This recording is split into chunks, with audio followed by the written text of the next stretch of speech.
பந்தம் எது சொந்தம்?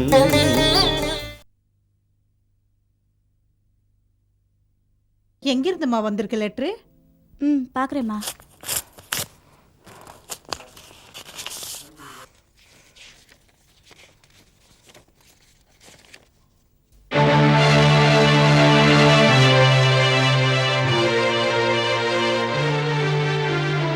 என்ன வித்யா, யார்கிட்ட இருந்து லெட்டர் வந்திருக்கு? மாப்பிள்ள டைவர்ஸ் பண்ண போறாராமா? வக்கீல் நோட்டீஸ் அனுப்பிச்சிருக்காரு. வக்கீல் நோட்டீஸ் அனுப்பியிருக்காரு? என்னடி சொல்ற? உன் மாப்பிள்ள என்ன டைவர்ஸ் பண்ண போறாராம். என் கூட இல்லாம கண்டவன் பின்னாடி சுத்தின்னு இருக்கே, உன்னை டைவர்ஸ் பண்ணா என்ன தப்புன்னு கேட்டு வக்கீல் நோட்டீஸ் அனுப்பிச்சிருக்காரு. இதுக்கு நான் 15 நாளுக்குள்ள பதில் சொல்லணுமா? அவர் நினைச்சா உன்னை டைவர்ஸ் பண்ணிட முடியுமா? கௌரி, ஜோதி, என்னத்த? கௌரியை கூப்பிடுமா, அப்படியே ஜோதியை வர சொல்லு. என்னங்க, உங்களை அத்தை கூப்பிடுறாங்க.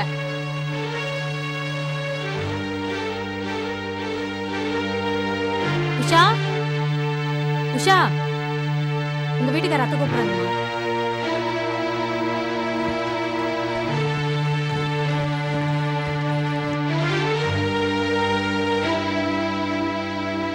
என்னம்மா? ஜோதி வரட்டும். என்னம்மா கூப்பிட்டீங்க? வித்யாவுக்கு வக்கீல் நோட்டீஸ் வந்திருக்கு. வக்கீல் நோட்டீஸா? எதுக்கு? ஆகாஷ் அவளை டைவர்ஸ் பண்ண போறானா. அப்படியா? என்னடா நான் வயிற்றுல கத்திட்டு இருக்கேன், நீ அப்படியா இப்படியான்னு சாதாரணமா கேட்டுட்டு இருக்க? பின்ன என்னம்மா, ஆகாஷ் அங்க தனியா கஷ்டப்பட்டு இருக்காரு, இவன் என்னடா இங்க வந்து ஜாலியா உட்காந்துட்டு இருக்கா? எந்த அம்பளைக்கு தான் கோவம் வராது? ஏங்க, நீங்களாவது ஏதாவது நியாயம் கேட்க கூடாதா? பேசாம இருக்கீங்க. என்னால ஒண்ணு கேட்க முடியாது ஜானகி. அன்னைக்கு நீ தானே அவசரப்பட்டு அவளை கூட்டிட்டு வந்த. அன்னைக்கே சொன்ன திரும்ப கொண்டு போய் விட்டுட்டு வான்னு. அதுக்கு அவ என்ன பதில் சொன்னா? உங்களுக்கு சிரமமா இருந்துச்சுன்னா சொல்லுங்க, நான் வேற எங்கேயாவது தங்கிக்கிறேன்னு சொன்னா. அதை கேட்டு நீ சும்மா தானே இருந்த. மாப்பிள்ளை நம்ம ஏதாவது குறை சொல்ல முடியுமா? உன் பேச்சு கட்டு நான் இதில் தலையிட்டேன்னா அப்புறம் நான் குமாரசாமி முகத்துல முழிக்க முடியாம போயிடும். உன்ன மாதிரி தானே உன் மகளையும் வளர்த்து வச்சிருக்க. நான் வளர்த்ததுல ஒரு குறையும் இல்ல. அம்மா, நீ எல்லாத்தையும் கெஞ்சிக்கிட்டு இருக்க. இது என் வாழ்க்கை பிரச்சனை, இதை நானே பாத்துக்கிறேன். ஏய், நீ இந்த மாதிரி திமிர பேசி அழிய போற. நான் அழிஞ்சிட்டு போறேன். உன் வீட்டு வாசல் வந்து நிக்க மாட்டேன், போதுமா? ஏய், இல்லம்மா, அவர் என்ன சொல்ல வர? யாரும் எதுவும் சொல்ல வேண்டாம். தனியா இருக்கும்போது என்ன பத்தி ஏதாவது ஓத வேண்டியது, அப்புறம் எல்லாரும் முன்னாடி இங்க வந்து நல்ல மாதிரி நடிக்க வேண்டியது. கல்யாணத்துக்கு முன்னாடி கௌரி என் மேல அவ்வளவு அன்பா இருந்தா தெரியுமா? நீங்க வந்தோடதா அப்படியே மாறிட்டாரு. அகிலா, இவள்கிட்ட நீ பேசிக்கிட்டு இருக்க, நீ உள்ள போமா. உன் புருஷனை எப்படி வழிக்கு கொண்டு வரணும்னு எனக்கு தெரியும். டேய் ஜோதி, உன் பொண்டாட்டியே அவ பிறந்த வீட்டுக்கு அனுப்பு. ஆகாஷ் எப்போ வித்யாவை தன் வீட்டுக்கு அழைச்சுக்கிறாரோ அதுக்கப்புறம் நம்ம இவ்வளவு கூப்பிட்டுக்கலாம். சொன்னதை செய்டா. என்னம்மா சொல்றீங்க? வித்யா ஆகாஷோட சரியா குடும்பம் நடத்தல, அதனாலதான் ஒரு நோட்டீஸ் அனுப்பிச்சிருக்காரு. உஷா என்ன தப்பு பண்ணா? அவளுக்கும் எனக்கு எந்த டிஃபரன்ஸுமே இல்லை. அப்புறம் நீங்க சொல்ற மாதிரி எப்படி அவள் அனுப்ப முடியும்? என்னடா சொல்ற? உன் தங்கச்சிக்கு டைவர்ஸ் நோட்டீஸ் அனுப்பிச்சானே, அந்த மாதிரி அவன் தங்கச்சிக்கு டைவர்ஸ் நோட்டீஸ் அனுப்பிச்சா சும்மா இருப்பாங்களா? அத்தை, நீங்க வாழ்க்கைய ரொம்ப விளையாட்டா நினைச்சிட்டு இருக்கீங்க. எங்க அம்மா என்ன ஒழுங்கா வளர்த்ததுனாலதான் என் புருஷனோட சேர்ந்து ஒழுங்கா வாழ்றேன். நீங்க உங்க பொண்ணை சரியா வளர்க்கல, அதனாலதான் புருஷன் விட்டுட்டு இங்க வந்து இருக்கா. ஒழுங்கா புருஷன் கூட போடின்னு கணத்துல அற விட்டு இருந்தீங்கன்னா ஒழுங்கா அங்க போய் வாழ்ந்திருப்பா. அதை விட்டுட்டு என்ன அனுப்ப சொல்றீங்க? டேய் ஜோதி, உன் பொண்டாட்டி வித்யாவை அறைய சொல்லி சொல்றாளே, நீ கேட்டுக்கிட்டு நிக்கிறியே. அவ சொல்றதுல என்னமா தப்பு? பெத்த பொண்ணு மேல பாசம் வைக்கலாம், ஆனா அந்த பாசமே அவ வாழ்க்கையை கெடுக்கிற அளவுக்கு இருக்கக்கூடாது. அது ரொம்ப தப்பு.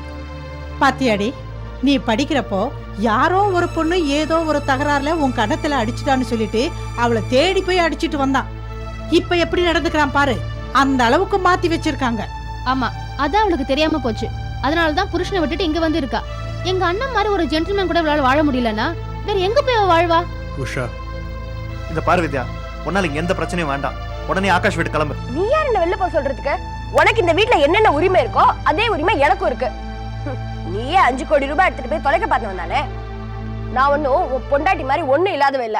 இப்ப கூட என்னோட பங்கை என்கிட்ட கொடுத்தா நான் தனியா வாழ்ந்து காட்டுவேன், தெரியுமா? அம்மா தாயே, அவளை வாயை கொஞ்சம் பொத்திக்கிட்டு இருக்க சொல்லு.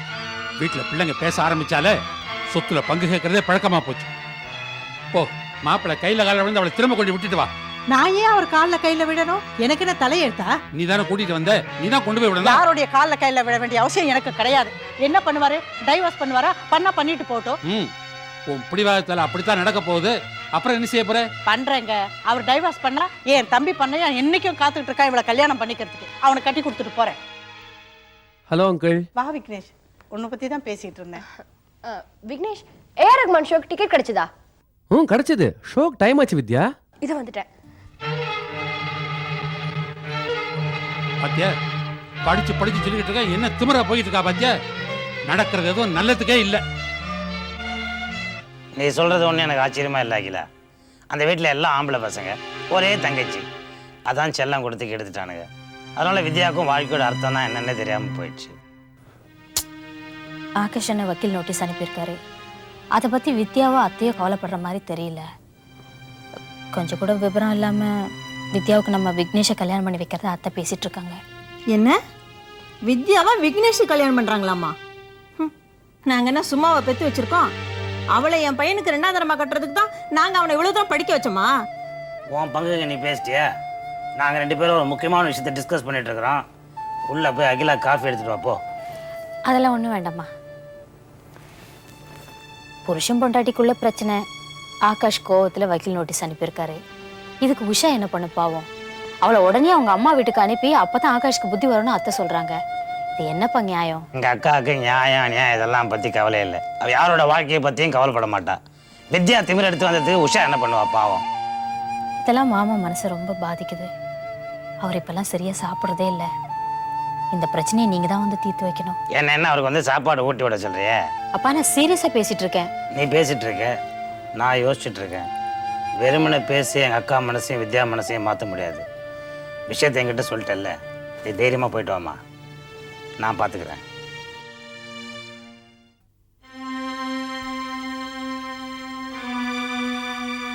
சொல்லுங்க லலிதா, இந்த மாதம் குடும்ப பட்ஜெட் எவ்வளோன்னு சொன்னீங்கன்னா வசதியாக இருக்கும். நீ பட்ஜெட் போட்டு குடும்பம் நடத்துறல்லன்னு எனக்கு நல்லாவே தெரியும். அப்படி நடத்தியிருந்தா நம்ம நிலைமையே அப்படி ஆயிருக்க போகுது. சரி, இனிமேலாவது மாதம் வரவு என்ன செலவு என்னன்னு பட்ஜெட் போட்டு குடும்பம் நடத்த பழகிக்க. மளிகை சாமான், ரேஷன், பால், இந்த வீட்டு வாடகை, அதுக்கப்புறம் நம்ம மெடிக்கல் பில்ஸ், இதெல்லாமா சேர்ந்து எப்படியும் 8000 ரூபாய் வரைக்கும் வந்துருங்க. என்னது 8000மா? அவ்வளோ பணமெல்லாம் தர முடியாது. இந்த மாச செலவுக்காக கார்த்திக் 10,000 ரூபா தந்திருக்கான். அதுல ஓ நகைக்காக 5000 ரூபா கட்டணும். கம்பெனி பேர்ல செக்கு கொடுத்துருக்கேன். பணத்தை கட்டலன்னு அசிங்கமாயிரும். கம்பெனி பேரே கட்டுறோம். அது போக 5000 ரூபா இருக்கு. அதுக்குள்ள என்ன பண்ணணுமோ பண்ணிக்க. ஏங்க, நீங்க உருவாக்கின கம்பெனி, அதுல நீங்களே சம்பளத்துக்கு வேலை செஞ்ச நமக்கு என்னங்க மரியாதை? நீ தான் அன்னைக்கே சொன்னிய, சொந்த வீடு வச்சிருந்தவங்க வாடகை வீட்டுக்கு போறதும், வாடகை வீட்டுல குடியிருந்தவங்க சொந்த வீடு வாங்கிட்டு போறதும் அடுப்பு பத்த வைக்கிற மகாலட்சுமி கையில இருக்குன்னு. அதான் சொந்த கம்பெனிலே வேலை செஞ்சு சம்பளம் வாங்குற அளவுக்கு நான் உயர்ந்திருக்கேன். சும்மா வேதாந்தம் பேசிக்கிட்டு இருக்காம கொடுக்குற 5000த்துல குடும்பம் நடத்துற வழியை பாரு. இந்த மாசம் 300 ரூபாய் மிக்ஸி இன்ஸ்டால்மெண்ட் கட்டணும். அதை மட்டுமோ தனியா தரலாம் இல்லையா? அதெல்லாம் தர முடியாது லலிதா. அன்னைக்கு பணம் கட்டாம டிவி ஃப்ரிட்ஜ் எல்லாத்தையும் தூக்கிட்டு போன மாதிரி மிக்சியை எடுத்துட்டு போக ஆள் வந்தான்னா அவன் கையில துணிப்பைய கொடுத்து அதுல மிக்சியை போட்டு எடுத்துட்டு போக சொல்லு. அப்படி போனா மிக்சி மட்டும்தான் வெளியே போகும், ஓ மானம் வெளியே போகாது. குழந்தைக்கு 2 நாளா காய்ச்சல், அதை டாக்டர் கூட்டிட்டு போனோம்னா 100-200 செலவாகும். அட்லீஸ்ட் அதை மட்டும் தரலாம்ல? அரசாங்க ஆஸ்பத்திரி கூட்டி போய் காட்டு. காசை வச்சு என்னெல்லாம் ஆட்டம் போட்ட. இப்ப தெரியுதா? பக்கத்து வீட்டுக்காரங்க மெச்சுற மாதிரி வாழணும்னு சொன்னியே, இப்ப என்னாச்சு? இதுக்கு தான் ஒழுங்கா ஆடம்பரம் இல்லாம இருக்குன்னு சொல்றது. ஆம்பளை ஒரு வார்த்தை பேசினா பொம்பளை 100 வார்த்தை பேசலான்னு பேசின. இப்ப நம்ம பத்தி எல்லாருமே பேசுற மாதிரி ஆயிப்போச்சே. இப்ப அனுபவி.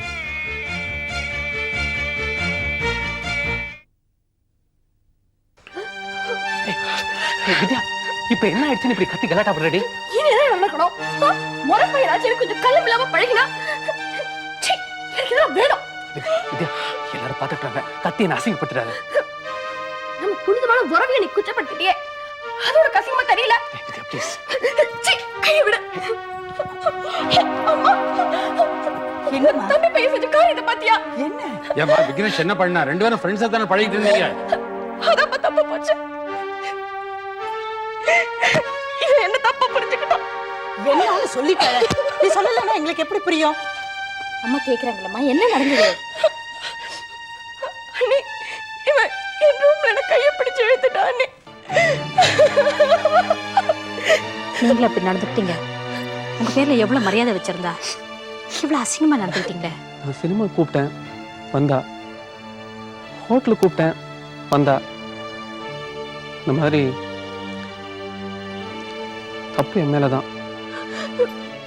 என் புருஷன் மட்டும் ஒண்ணு பாத்துருந்தாரு, உன்னை உயிரோட விட்டுருக்க மாட்டாரு. பொண்ணுங்க கொஞ்சம் சிரிச்சு பேசுனா அதை தப்பா நினைச்சிடுறதா? கணேசன் குடும்பத்திலே நீ ஒருத்தன் தான் தப்பி பறந்திருக்க நினைச்சேன். அப்பம் புத்தி தானடா உனக்கு இருக்கா?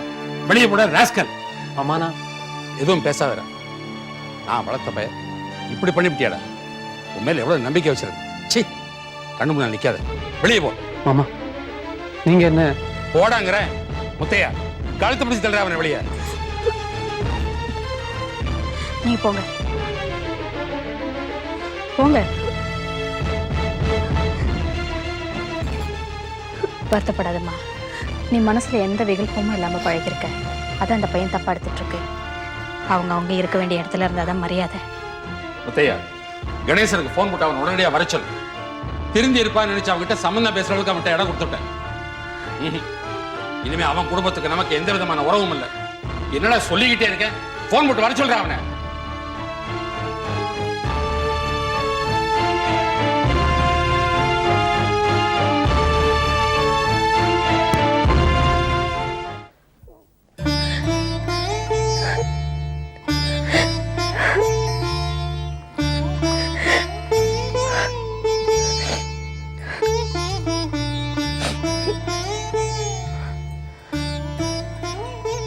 காலையில இருந்து நீ ஒன்றும் சாப்பிடல. இந்த பாலாது குடி.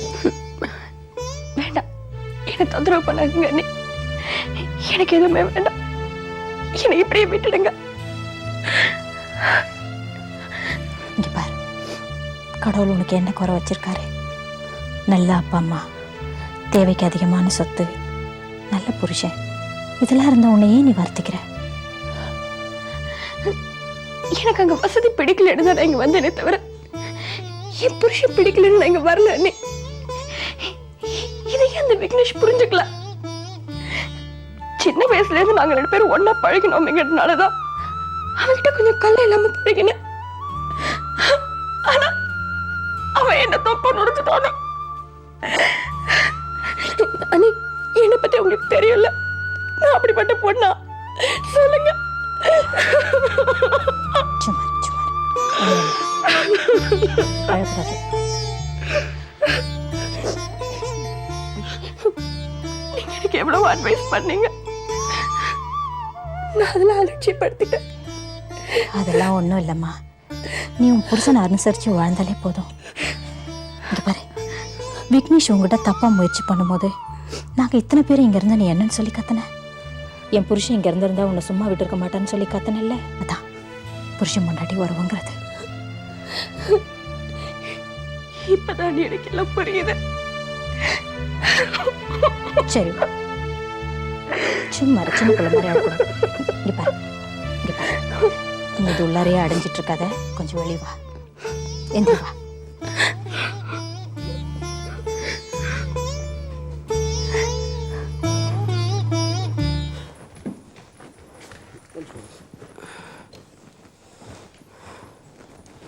வித்யா, பெட்டி எடுத்துட்டு எங்க கிளம்பிட்ட? போக வேண்டிய இடத்துக்கு. அப்படின்னா நான் என்னுடைய வீட்டுக்கு போறேம்மா. இதானே உன் வீடு? இத்தனை நாள் வரைக்கும் அப்படிதான் நினைச்சுக்கிட்டு இருந்தேன். ஆனா புருஷன் இருக்கிற இடம் தான் என்னுடைய வீடுன்னு இப்பதான் புரிஞ்சுக்கிட்டேன். உனக்கு அங்க போக பிடிக்கலன்னு சொன்னேன்ல? சொன்னேம்மா, ஆனா அது தப்பு நீதான் எனக்கு எடுத்து சொல்லியிருக்கணும். நெருப்பு நோக்கி நான் நடக்கும்போது வேண்டாமா அது சுடு நீதான் எனக்கு சொல்லியிருக்கணும். சொன்னியா? ஏன் எனக்கு திருத்தல சொல்லு. உன் விருப்பத்துக்கு மாறா நடக்கிறதுக்கு என் மனசு இடம் கொடுக்கல. பிள்ளைங்க தவறான வழியில போகும்போது ஒரு தாய் தான் அதை தப்புன்னு எடுத்து சொல்லணும். ஆனா நீ என்ன பண்ண? விக்னேஷ் கிட்ட வித்யா அவனோட கல்யாணம் பண்ணி தரேன்னு சொல்லிட்ட. அதான் அவன் என்ன கையை பிடிச்சு இழுத்துட்டான். ஒரு ஆம்பளை வீட்டை விட்டு வெளியில வந்தா வேலை விஷயமா வந்திருக்கான்னு தான் சொல்லுவாங்க. ஆனா ஒரு பொம்பளை வீட்டை விட்டு வெளியில வந்துட்டா வேற விஷயமா வந்துட்டான்தாம்மா சொல்லுவாங்க. அதை நான் இப்பதான் புரிஞ்சுக்கிட்டேன். கல்யாணமான ஒரு பொண்ணு அடிக்கடி புகுந்த வீட்டுக்கு வந்துட்டு போலாம், தப்பே இல்லை. ஆனா புருஷனை அடியோட மறந்துட்டு இங்கே வந்து இருக்கிறது தான் தப்பு. அதை நான் புரிஞ்சுக்கிட்டேன். நான் கிளம்புறேன். நானும் வரேன். வேண்டாமா, நானே போயிடுறேன். மாமா, நான் வித்யா கொண்டு வீட்டுல விட்டு வரேன்.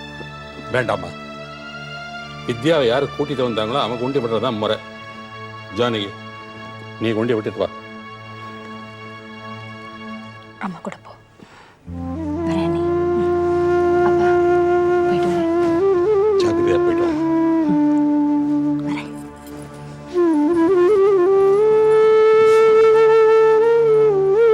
விட்டுட்டு வந்துடுங்க.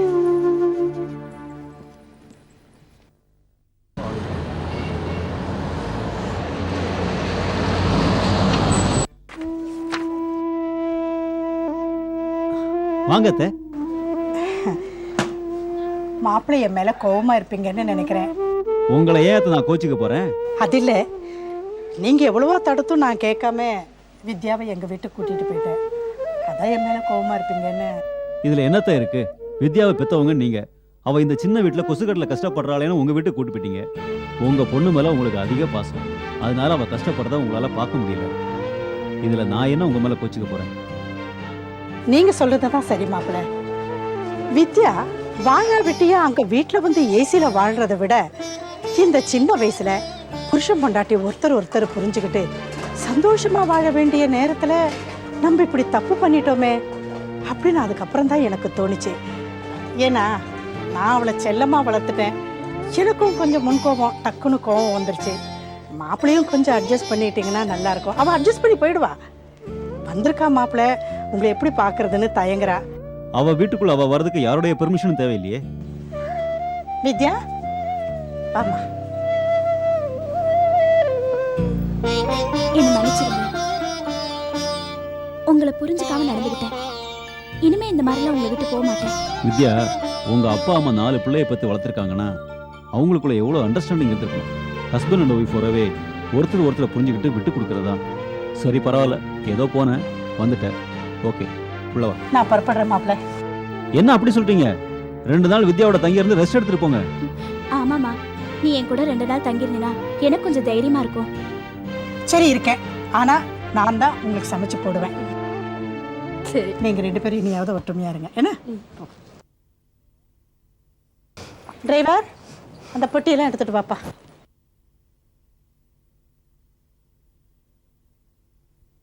ஏன் ஜானகி, வித்யா கொண்டு விட்டு வந்திய மாப்பிள்ளை என்ன சொன்னாரு? நம்ம மாப்பிள்ளைக்கு என்னங்க தங்கம். நான் கூட முதல்ல கொஞ்சம் பயந்தேன், வித்யாவை கொண்டு போய் விடும்போது அவர் ஏதாவது கோவிச்சுக்குவாரோன்னு. அதெல்லாம் ஒன்றும் கோவிக்கல. என்ன, இன்னும் அந்த பழைய டைப்லேயே அவர் வாழணும்னு நினைக்கிறாரு. கொஞ்சம் மாடலாக வந்தால் பரவாயில்லை. ஜானகி, மாப்பிள்ளை மாடனா இருந்திருந்தாருன்னா வித்யா அவரை விட்டுட்டு இங்கே வந்த உடனே அங்கேயே அவர் வேற ஒரு பொண்ணை தேடி போயிருப்பாருமா. மாடனா இருக்கிறது தப்புன்னு சொல்ல வரல, ஆனால் அதுலேயும் ஒரு மனிதாபிமானம் இருக்கணும். அது மாப்பிள்ளைகிட்ட இருக்கிறதுனால தான் வித்யா அவர் திரும்ப ஏற்றுக்கிட்டாரு. வாங்கப்பா, வாங்கம்மா. அகிலா, இவன் எங்கே இங்கே வந்தான்? இவன் குடும்பத்துக்கு நம்ம குடும்பத்தான் ஒட்டும் இல்லை, உறவும் இல்லைன்னு ஆயிப்போச்ச.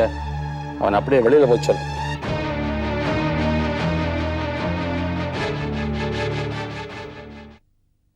மேனில் கல்லடி தாங்கிக் கொண்டே மீண்டும் மீண்டும் மீண்டும் தாய்ப்பாள்.